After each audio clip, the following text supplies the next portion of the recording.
आज आहे माझा चॅलेंजचा डे 15. सकाळी सकाळी पाऊस भरपूर होता. ऑलमोस्ट 8:30 वाजत होते. सकाळी सकाळी पहिले भाजीपाल्याची दुकान लावून दिली आईन त्यांना. मग त्याच्यानंतर मी ट्रेडिंग सेटअपसाठी जात होतो. बघू शकता सगळं अजून क्लोज आहे, म्हणजे ऑलमोस्ट काहीच टाइम झालेला नव्हता. मी सेबी रजिस्टर नाही आहे आणि मी या व्हिडिओमध्ये तुम्हाला कोणतीही बाईक सेलिंगची ॲडवाइस नाही देत आहे किंवा काही कॉल टिप्स प्रोव्हाइड नाही करत आहे. मी फक्त माझी पर्सनल ट्रेडिंग जर्नी शेअर करत आहे आणि माझी पर्सनल अनालिसिस शेअर करत आहे. कोणाला रिकमेंडेशन नाही आहे. ओके, तर आपण आलेलो आपल्या लॅपटॉपच्या स्क्रीनवरती. जस्ट वेळ होऊन गेला दुकान वगैरे लावायला. त्यामुळे जस्ट आता मार्केट तुमचा इथे ओपन झालेला आहे.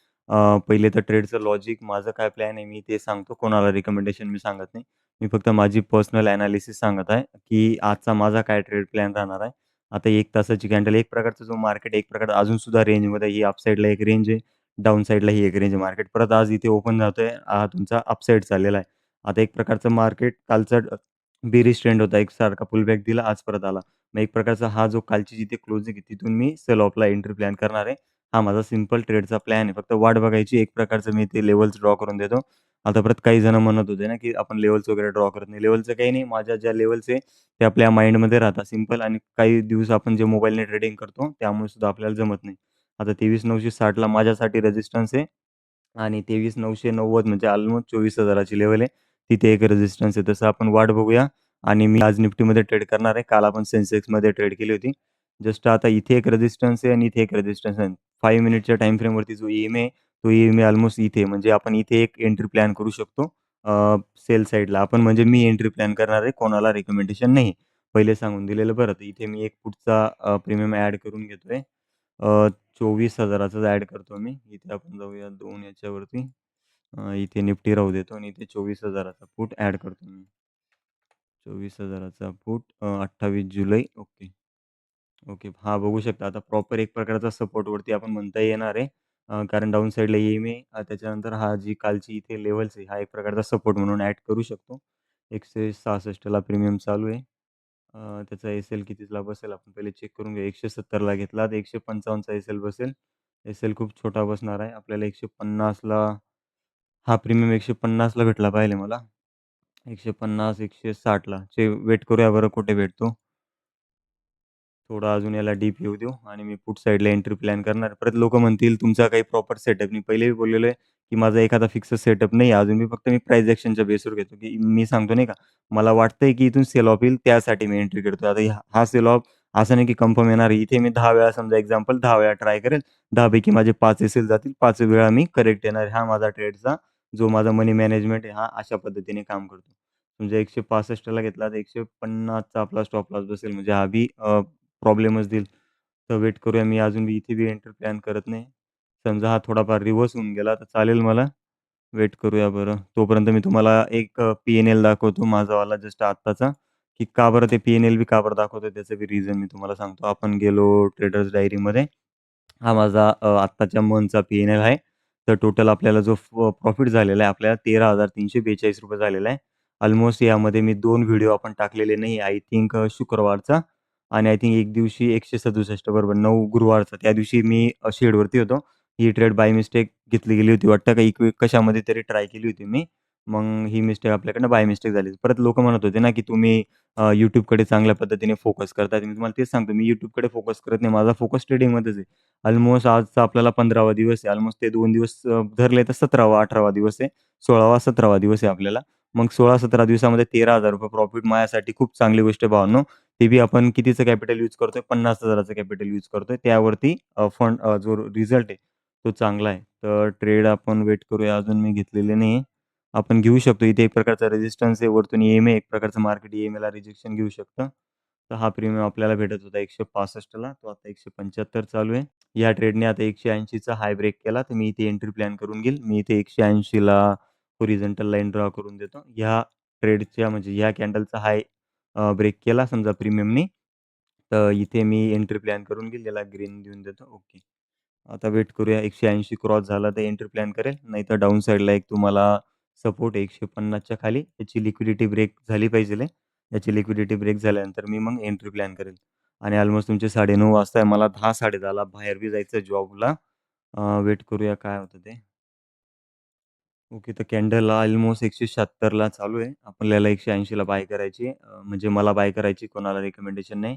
मी सिंपल मार्केटला एक कंडिशन देऊन दिली, की 180च्या वरती गेलं तर मी तिथे बाय करणार आहे. ओके आणि जो हा आहे तो अल्मोस्ट ब्रेक करण्यावरच आहे 180 चा. माझा जो इथून टार्गेट आहे 210 चा राहील. चला 180 चं लेव्हल आहे जो क्रॉस केलेलीच आहे. फक्त अजून आपण एंट्री प्लॅन केलेली नाही. चला 180 च्या जवळपास मी इथे 2 लॉट बाय करतोय. ओके. याच्यामध्ये पहिले तर जे आपलं काम आहे ते म्हणजे स्टॉप लॉस लावणं. अल्मोस्ट जो स्टॉप लॉस याच कॅन्डलच्या लोला राहील. ₹2060 चा एस-एल मी लावून देतोय. वेट करूया आता आणि याच्यामध्ये जो टार्गेट आहे मी टार्गेट बी लावून देतोय. 4200 चा समथिंग आपण टार्गेट लावून देऊया. 4150 चा बस झाला आपल्याला टार्गेट. ओके. याच्यामध्ये आता जो आपला आहे एस-एल लावला गेलेला आहे आणि जो आपला टार्गेट आहे तो लावला गेलेला आहे ₹213 चा. वेट करूया आता जे होईल ते. आता मार्केटमध्ये माझं काम एकच आहे फक्त पेशन्सली वेट करणं. एक तर 2000 चा एस-एल जाईल, एक तर सॉरी म्हणजे हां, एक तर 2000 चा एस-एल जाईल, एक तर 4000 चा टार्गेट येणार आहे. बाकी आपल्याला मध्ये काहीच करायचं नाही. आज आहे तुमचा अल्मोस्ट आजचा तुमचा गुरुवार आहे. मला ऑफिसला बी लवकर जायचं आहे. तर त्यामुळे मी आज एकच एंट्री प्लॅन करणार आहे. मी सेकंड एंट्री प्लॅन करणार नाही. कारण जो आपला रिस्क टू रिवॉर्डचा जो रेशो आहे, तो सुद्धा आपला चांगल्या पद्धतीने मॅनेज होत नाही त्यामुळे. आता परत काही लोकं म्हणतील एंट्री तुम्ही चांगल्या पद्धतीने घेतली नाही. काही प्रॉब्लेम नाही. मी ती फक्त एक मार्केटला कंडिशन दिली. त्या बेसिसवरती मी एंट्री घेतली. इथून बी ट्रेड माझे एस-एल गेले तरी चालेल. कारण झाल्यानंतर सगळ्यांना कळतं. परत लोकं म्हणतील तुम्ही इथेच एंट्री प्लॅन केली पाहिजे होती. मी काय म्हणतो मला इथे चला ठीक आहे कन्फर्मेशन नव्हती. कारण समजा मी इथे एंट्री प्लॅन केली असती, ही ट्रेड अजून डाउन साइड गेली असती. त्यामुळे एक मार्केटला नाही का एक कन्फर्मेशन घेतली, की या कॅन्डलच्या हायला जेव्हा ब्रेकआउट देईल तेव्हा मी एंट्री प्लॅन करेल. इथून ही ट्रेड एस-एल गेली, मला चालणार आहे, काही प्रॉब्लेम नाही आणि आज मी एकच एंट्री प्लॅन करणार आहे. आता इथे एक प्रकारची तुम्हाला ट्रेंड लाईन सुद्धा दिसत असेल. समजा आपण गेलो, ही एक प्रकारची ट्रेंड लाईन आहे. मार्केटने ते ट्रेंड लाईन ब्रेकआउट केलेली आहे. वेट करूया. आता हा कॅन्डलचा हाय 220 च्या जवळपास आहे. आपला टार्गेट 213 ला आहे. मी टार्गेट लावून सोडून दिलेला आहे. ट्रेलिंग वगैरे आपण जास्त पद्धतीने करायला जमणार नाही. वेट करूया. आज एवढी मोमेंटम राहते आणि आपलं फक्त तेच काम आहे आणि जो सेन्सेक्सचा चार्ट आहे तुम्ही बघू शकता. सेन्सेक्सला आपल्याला तशी ट्रेड करायची नाही, पण सेन्सेक्समध्ये प्रॉपर तोच सेटअप जो ई-एम-ए, ई-एम-एला रिजेक्शन घेऊन मार्केट डाउन साइड जात आहे. एक प्रकारचा इथे हा रेझिस्टन्स आहे. वेट करूया. आपलं निफ्टी काय करतं? बघू शकता ₹1500-1600 आपल्याला प्रॉफिट रनिंग आहे. आता जी लास्ट कॅन्डल एक प्रकारची डोजी कॅन्डल बनली होती. इथे जे न्यू ट्रेडर आहे ते घाबरून जातात. घाबरायचं काही काम नाही. आपलं काम आहे मार्केटमध्ये वेट करणं. मी प्रॉपर वेट केलेलं आहे. काहीच ट्रेडला हलवलं नाही. आता इथून ही वरती जाईल किंवा इथून ही डाउन साइड जाईल मला काहीच फरक पडत नाहीये. वेट करतोय मी. आता फक्त तेच की आपण कधी-कधी मोबाईलवर ट्रेडिंग करायचो त्यामुळे आपल्याला जजमेंट थोडी चुकवून जाते. आज सेटअपवरतीच आपण बसलेलो आहे. मेन पाऊसच एवढा चालू आहे त्याच्यामुळे थोडाफार कामाचा लोड कमी आहे, पण मग तरी जायचंय मला. जस्ट ते सेतू कार्यालयामध्ये जायचंय. थोडं स्टॅम्प वगैरेचे काम करायचे त्याबद्दल. हा लो ब्रेक व्हायला पाहिजे त्याचा डे लो. माझा टार्गेट इथपर्यंतच आहे 23,840 धरून चालतो आपण. जमलं तर मग थोडाफार समजा वाटली इथे कुठेतरी मोमेंट छान आपल्याला भेटली, तर जो टार्गेट आहे थोडाफार वाढवण्याचा आपण ट्राय करूया. ट्रेल वगैरे करण्याचं. कारण माझं तेच आहे कालसुद्धा आपल्याला ट्रेड एकदम चांगली होती. मला ना ट्रेलिंग एवढ्या चांगल्या पद्धतीने जमत नाही भावांनो. आणि जी एक ट्रेडरची मग आपण म्हणतो नाही का कॅपॅसिटी असते ना, की तो दिवसाला किती प्रॉफिट बघायची कॅपॅसिटी तो ठेवतो.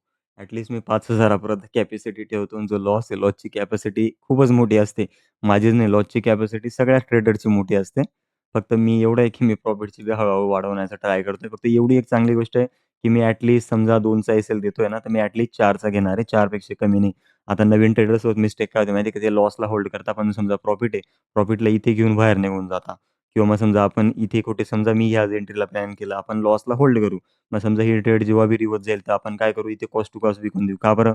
आपल्या मनात काय बॅक ऑफ माइंडला काय राहतो, की "अरे, माझा तर एवढा 4चा लॉस होता, माझा लॉस रिकव्हर झालाय, मी इथे एक्झिट मारून देतो." नाही, आपलं काम ते नाही.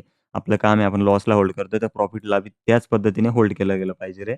तरच आपण मार्केटमध्ये लाँग टर्ममध्ये सर्व्हायव्ह करू शकतो भावांनो.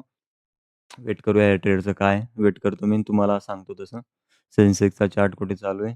ओके, सेन्सेक्समध्ये be normal spike day low जो आहे डे लो आपण म्हणू शकतो फर्स्ट 5 मिनिटचा. हा एक प्रकारचा सपोर्ट म्हणून ॲक्ट नको करायला. वेट करूया काय होतं ते. बघू शकता स्पाइक तुम्ही. मार्केट अल्मोस्ट जो माझा प्लॅन होता डे लोला सपोर्ट नको घ्यायला. अल्मोस्ट तिथून एक मोठी स्पाइक येऊन लागली आणि जो आपल्याला ₹1,800 ₹1,900 पर्यंत प्रॉफिट चालू होता, तो अल्मोस्ट आपल्याला कॉस्ट टू कॉस्ट राहून गेलेला आहे. आता कधी-कधी मी कालच्या व्हिडिओमध्ये बोललो होतो, ह्या हॅमर कॅन्डल कधी-कधी माझ्यासाठी पॉझिटिव्ह राहतात. फक्त खूपच मोठी इन्व्हर्टेड हॅमर बनून गेलेली आहे. म्हणजे कसं असतं माहिती आहे का तुम्हाला एक लॉजिक मी सांगतो. समजा मी गेलो याच्यामध्ये. आता ही जी हॅमर कॅन्डल आहे, एक प्रकारची ही डायरेक्ट डाउन साइड फुलफिल करून देते. आणि ही जी प्रीमियममध्ये आहे ती अपसाईड फुलफिल करून देते. फक्त विक खूप जास्त आहे. तर प्रोबॅबिलिटी कमी या कॅन्डलची म्हणा, की अपसाईड फुलफिल करून देईल. वेट करूया आपलं काम आहे. एक तर एस-एल घ्यायचं, एक तर टी-पी घ्यायचा. मध्ये कुठेच आपल्याला एक्झिट करायचं नाही. 4100चा आपण काहीतरी टी-पी लावून ठेवलेला आहे. अल्मोस्ट ही कॅन्डल क्लोज व्हायला 1 ते 1.5 मिनिटं बाकी आहे. तुम्ही इथे बघू शकता. तर ह्या 1 ते 1.5 मिनिटामध्ये कळेल, की आपली ट्रेड प्रॉफिटमध्ये जाऊ शकते किंवा नाही. समजा 1 ते 1.5 मिनिटामध्ये ही कॅन्डल अप साइडला क्लोज केली पाहिजे माझ्या मते तरी. म्हणजे त्याची माझी जी ट्रेड आहे ती प्रॉफिट देण्याचे चान्सेस जास्त राहतील. जो निफ्टी थोडा डाउन साइड क्लोज व्हायला पाहिजे. वेट करूया. आपलं काम तेच आहे, की पेशन्सली वेट करणं. समजा इथे कुठेतरी क्लोज झालं तर मग रिस्की आहे माझ्यासाठी. आय थिंक मग डाउन साइड जाऊ शकतो किंवा मग ह्या ज्या 2 कॅन्डल आहे त्याच्या खाली लिक्विडिटी पेंडिंग तुम्हाला दिसत असेल. कारण जे बी आता इथे बाय करतील, कोणी-कोणी काय करतील इथे स्टॉप लॉस लावतील किंवा ही जी ग्रीन कलरची कॅन्डल आहे, त्याच्या 50% ला एस-एल लावतील. मग I think market down side येऊ शकतो. त्यांचे स्टॉप लॉस वगैरे जाऊ शकतो आणि जायचं राहिलं तर मग अप साइड जाऊ शकतो. नाहीतर मग हा डाउन साइड आपला एस-एलकडे प्रोबॅबिलिटी जाऊ शकतो.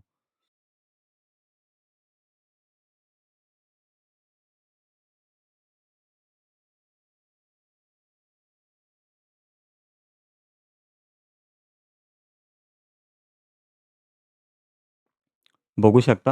ह्यात जे सायकॉलॉजीचे पॉइंट्स असतात छोटे-छोटे हे शिकण्याचा प्रयत्न करा. अल्मोस्ट आता असं नाही की मी बोललो त्याच्यामुळे झालं. फक्त एक नाही का अनुभव जो सांगतो मार्केटमध्ये एक्सपिरियन्स मॅटर करतो. आता असं नाही की ही ट्रेड इथून अप साइडला निघून जाईल. आता अजून ती कॅन्डल क्लोज व्हायला 2 मिनिटं बाकी आहे. 2 मिनिटात असं बी सांगता येईल ही कॅन्डल परत इथे जाऊन क्लोज करू शकते. कारण हे सुद्धा मी भरपूर वेळा तुम्हाला व्हिडिओमध्ये सांगितलेलं आहे. तर माझा तेच प्लॅन होता की याच्या खाली लिक्विडिटी आहे आणि जस्ट ही जी ग्रीन कलरची कॅन्डल त्याच्या 50-60% बी सपोर्ट घेऊन मार्केट अपसाईड जाऊ शकतं आणि ह्याच कॅन्डलची सायकॉलॉजी भरपूर वेळा सांगितली, की जी एखादी कॅन्डल असते, ती समजा अपसाईड आली, परत डाउन साइड म्हणजे एखादी जी कॅन्डल असते नाही का हॅमर टाइपची, पहिले ती डाउन साइड येते, त्याच्यानंतर परत अपसाईड जाते त्याच्या 2-3 मिनिटापर्यंत. जो शेवटचा मिनिट असतो, परत ती डाउन साइड जाऊन क्लोज करते. म्हणजे एक प्रकारची मोरोबुजू टाइपची कॅन्डल टाइप आपण त्याला म्हणू शकतो. ह्या काही मी ज्या मागच्या व्हिडिओ आहेत त्यांच्यामध्ये भरपूर वेळा सांगितलेलं आहे. तर स्पाइक तर लिक्विडिटी घेतलेली आहे. मार्केट आता एक प्रकारचा ट्रॅपच करतोय. पहिले इथे ट्रॅप केला, परत डाउन साइड आला, इथे ट्रॅप करा. कंडिशन साइडवेज नको जायला. वेट करूया काय होतं ते. कॅन्डल क्लोज व्हायला अजून 1 मिनिटं बाकी आहे. हे बघा, मी तेच बोललो नाही का ही सुद्धा कॅन्डलची सायकॉलॉजी मी तुम्हाला आत्ता सांगितली. तेच की मार्केट समजा आता पहिले तुम्हाला इथे कॅन्डल ओपन झाली, डाउन साइड आली. परत कॅन्डल एवढी मोठी स्पाइक अप साइडला दिली. लोकांना वाटेल आता हा अप साइड जाईल. परत जो शेवटचा 1 मिनिट आहे, त्यामध्ये कॅन्डल क्लोज कुठे झाली? डाउन साइड क्लोज झाली. म्हणजे एक प्रकारची बिग ग्रेड कॅन्डल म्हणू शकतो किंवा जी मोरोबुजू कॅन्डल म्हणू शकतो. अशा पद्धतीने. आता फक्त तेच की हा इथे ट्रेंड लाईन आहे. कुठे जाते आता बघूया बरं. ही ट्रेंड लाईन आहे एक प्रकारची.